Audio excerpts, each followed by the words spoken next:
Welcome back to Daytime Ottawa. One of the most successful organizations in our city and across Canada is LiveWorkPlay, and they have some big news to share, a national award to share with us here today on the show. I'm joined by Keenan Wellar. He is the co-leader and director of communications for LiveWorkPlay. Keenan, how are you? Doing great. Thanks for having me. Oh, it's great to see you. And let's remind viewers of the great work that you do. Tell us a little bit about LiveWorkPlay and your mission.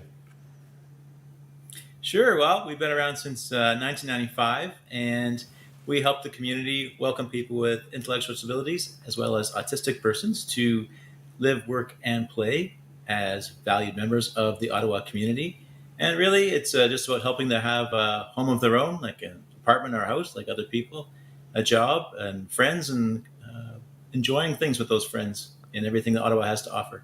Keenan, I mentioned you have some big news to share, celebrating your 26th anniversary and a national award that I know you and your team are extremely proud of. Tell me about that award. Yeah, it's really meaningful. You know, you like to support people in your local community, and that's what we are, a local organization. But you would hope that what you're doing also has influence to help change other communities for the better. And in this case, the Canadian Association for Supported Employment, which is, of course, a national organization with hundreds of members across the country that support people of every type of disability for gainful employment. And we received their highest honor, the Wiltshire Award of Excellence in Supported Employment, for our efforts. And yeah, it means a lot, because to be recognized outside of our community that we've had a positive influence with our peers across the country. It's fantastic. And Keenan, a great friend of yours and a friend of mine has also been recognized, Jennifer Harris, for her advocacy work. Tell me a little bit about Jennifer, and our viewers a little bit about Jennifer and this wonderful, celebration, and well-deserved celebration. Well, she's got a few things going on now, maybe more than since when we first spoke.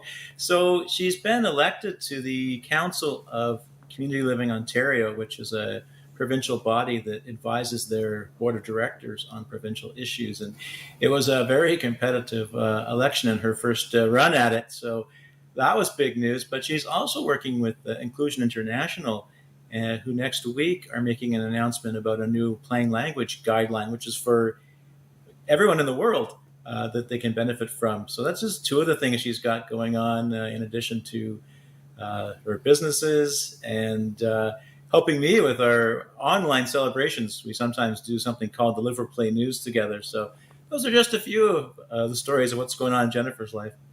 Keenan, what are some of the greatest challenges? You mentioned the work that you do at LiveWorkPlay and how you help. For those that have intellectual disabilities, what is the greatest challenge? I think the number one challenge is just what most of us in society have been taught about their capabilities, or I should say lack of capabilities. So I'll speak for myself. Before I got involved, when I went all the way through my schooling, I really didn't spend time with people with Down syndrome. I never met a person with autism. They were kind of segregated from me, and that carried into adulthood. And so we only know what we know. And so when we're going out and speaking to employers or landlords or anybody, that's all they learned as well, that, I thought those people go other places. And so we just have a lot of work to do to say that, no, they want to live in the same neighborhoods as you do. They want to be neighbors. They want to be coworkers. They want to take part in your teams and be citizens alongside others. So I think that's the number one barrier, is just attitudinal. But then the impact of that, of course, is overcoming poverty and other exclusions that come with that. What are some of the biggest priorities for you moving forward into the next few years? I think definitely just partnerships. The biggest sign of success for us is the more people kind of outside of the disability sector that are engaged with us. So, housing providers, ensuring that, working on behalf of all citizens. We need more affordable housing in Ottawa. It benefits people we support, but we also want to be a part of the bigger movement to make our community better for everybody. So I think that's a big one, is just affordable housing, and continuing to, make the labor market more equitable and accessible for everybody. Because once again, it will help people we support, but it makes our whole community stronger when we have better diversity and inclusion.